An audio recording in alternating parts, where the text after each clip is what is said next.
Hello folks, today is Friday, July 5th, 2024. As usual, my name is Jake Baldino, here to talk about all the gaming news that has been going on this week. It's a hot, sticky New York summer day, and I hope you guys had a good 4th of July if you celebrate in the United States.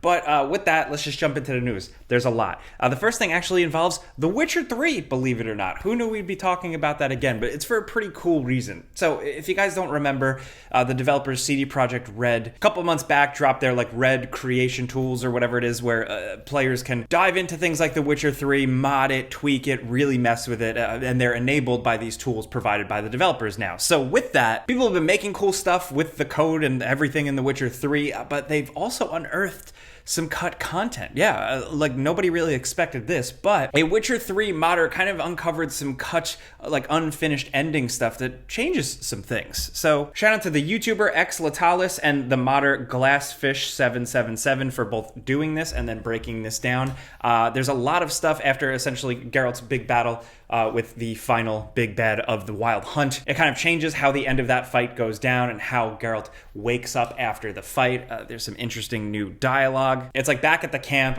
there's a lot of characters that also have background dialogue implying different things, referencing things from the expanded lore beyond the games. But one of the biggest things, the thing that caught people's eye the most with this cut content is Yennefer actually betraying the Lodge. There's a whole sequence in which she does it essentially to help save Ciri, but she does spare Triss, of course, because she knows Triss. But it's heavy stuff. It's not all finished, and there is a bit more to it, but I can't dive into it too much without getting too deep into story stuff. We don't have time for that, but if you do want to check that out, everything will be linked in the description down below. Everything I talk about this week, really. But it's pretty cool. Check it out. Next up, oh man, Resident Evil 9. So it's official. It's we've known that they've been making a new Resident Evil for a while now, but during Capcom's event live stream thing where they talk about some games, which we'll talk about in a bit, they did drop, yes, the next Resident Evil is in the works, and we know who is leading the ship. It is officially Koshi Naganishi, who directed the very different but very creative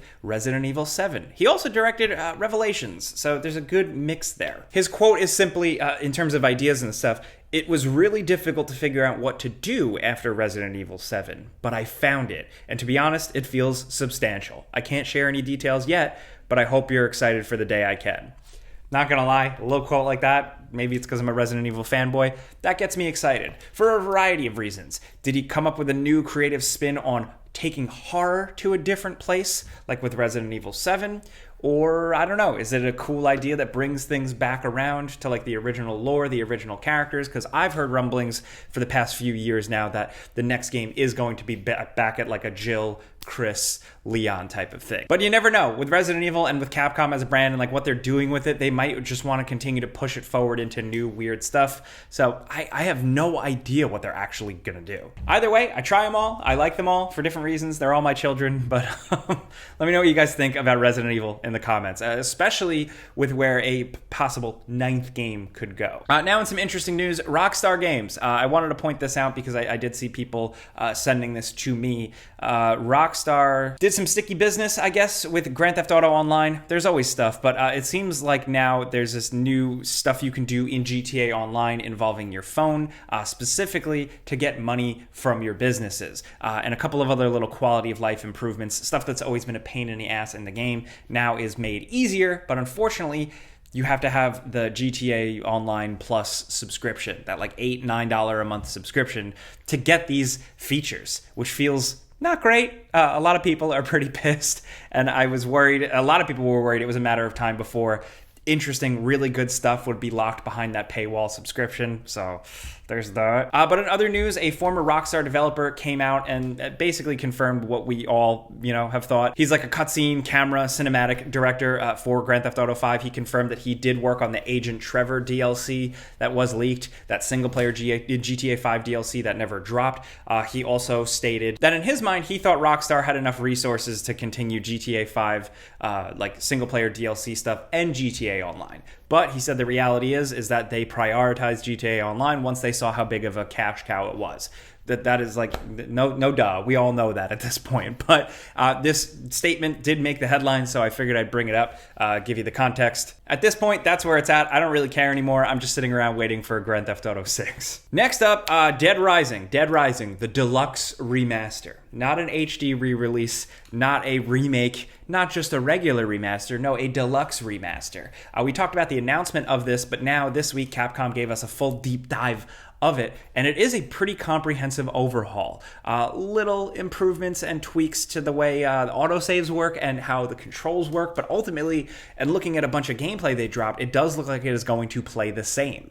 And that's good, because I think Dead Rising was a very quirky, weird, unique game. From the gameplay structure to the actual combat and like gameplay itself. They did say that they are improving the AI of the civilians, which thank God, holy shit, I'm just thinking about that.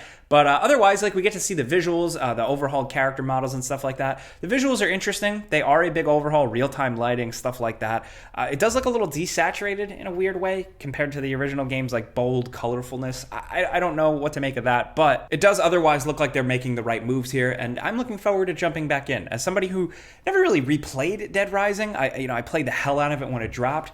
I'm looking forward to a little trip down memory lane. And now we know it does have a release date. It's dropping September 9th of this year. Honestly, it sounds corny, like I'm like an old gamer dad at this point, but I'm excited for people to experience a game like this for the first time because I think it's not going to be quite what some people expect. Hey, now before we keep going, this episode is brought to you by our longtime sponsor, Raycon. If you're looking for quality earbuds with premium sound that comes in at about half the price of other big competitors, look no further. Raycon has actually sold 3 million of their previous version of their earbuds, so you know it's a winner. But if you've been waiting, now is the time to get on board because they've recently redesigned and essentially upgraded their everyday earbuds model. Look at these. They pair up nice and easy with Bluetooth, and they still have the dependable 32-hour battery life with the handy-dandy charging carrying case. But now it's got really nice active noise cancellation, which I think is a game changer with earbuds. It really makes a difference. Multi-point connectivity if you want to share what you're listening to with people. A quick charge functionality, but also, of course, that quality fit. You can customize your fit so they don't fall out and they feel great. Not only that, they've recently come out with these cool everyday protective carrying cases so you can kind of express yourself a little bit more along with the cool colors they have. I've been rocking these for years now because they're dependable. They're easy to just throw in my bag and I'm good to go. All this, of course, at an affordable price, so if you do want to check it out, all you got to do is click the link in the description down below or head to buyraycon.com/gameranx to get 15% off your Raycon purchase plus free shipping. Once again, that's buyraycon.com/gameranx. Click it in the link in the description down below. And big thanks to Raycon for sponsoring our videos. Next up, we got some new game trailers, new game announcements and stuff like that, all linked in the description down below. The first is for this game, City of Ashes. Can we just like roll a clip for a second?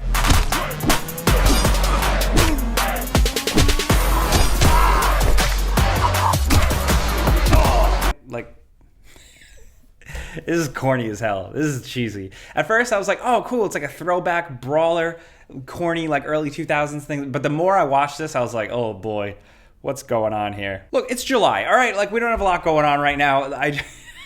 I just figured I'd show you this, put it on your radar. Also, interestingly enough, a new Transformers game, Transformers Galactic Trials. While this might not be like the next like War for Cybertron or anything like that, this is an arcade racer, like where you can seemingly transform mid-race. It's very arcadey. There's like multiplayer features and stuff like that. This doesn't seem like it's going to shake the earth, but if it's a fun little good time, I'm open to that. This is dropping October 11th. Also, I just wanted to put it out there in terms of releases this week. We have the First Descendant. That's finally out. It is a free-to-play, live service, third-person shooter with sci-fi elements and a grappling hook. Why am I laughing? So I checked this out a little bit. I'm not into the live service stuff unless it's like really, really interesting. This to me just feels like more for the sake of it. But it's free to play, so I guess if you want to jump in and check it out, you totally can, like I did, and judge it for yourself. There are some cool parts, like the grappling hook is cool, some of the weapons are cool, the bigger boss fights are interesting, so yeah, judge it for yourself. Also, we got a crispy new bit of gameplay for Black Myth Wukong. It's just like a straight up boss battle. You can watch the whole thing, uncut, unedited, and it looks pretty damn sweet. I know everybody's still playing Elden Ring Shadow of the Erd Tree. Like, that's going to keep people busy for a while, but it looks like the next challenging game is right around the corner here with this, because this is finally releasing in August. But in other news, let's talk about one of my favorite games of all time, Crazy Taxi. So we got a little bit of news about the next game. Of course, we know that Sega had teased that they are working on reviving a bunch of old properties, with Crazy Taxi being one of them, and now we got a little bit of a detail as to what this next game is. Sega described this new Crazy Taxi as a large-scale, open-world, massively multiplayer driving game built in Unreal Engine. Apparently, the game is going to be played by many players at once. There's like a tease of like kind of like a cop car you can drive around.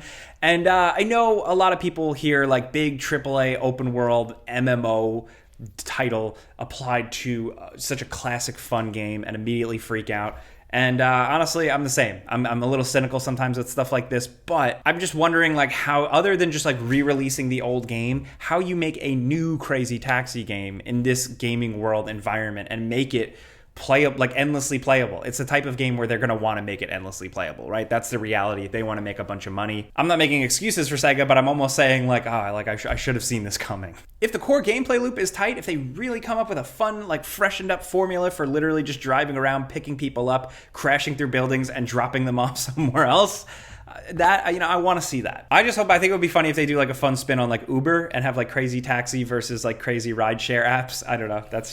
We'll see. I don't want to give them free ideas. All right. I digress. But believe it or not, in other news, an Iron Man game is unearthed. This is a canceled Iron Man game that was in the works for the original Xbox. This was titled The Invincible Iron Man, and it was being worked on in the early 2000s, like 2003. One of the developers that worked on it just kind of tweeted out little bits of it. You could see like Iron Man hovering, a couple of like cool suit styles. This comes from Kevin Edwards at Kev Edwards Retro, and Gene Pool Software was working on this after X-Men 2 Wolverine's Revenge, which is very interesting. But the speculation here is that like this was scrapped because the movie was becoming a thing and they were reading the room.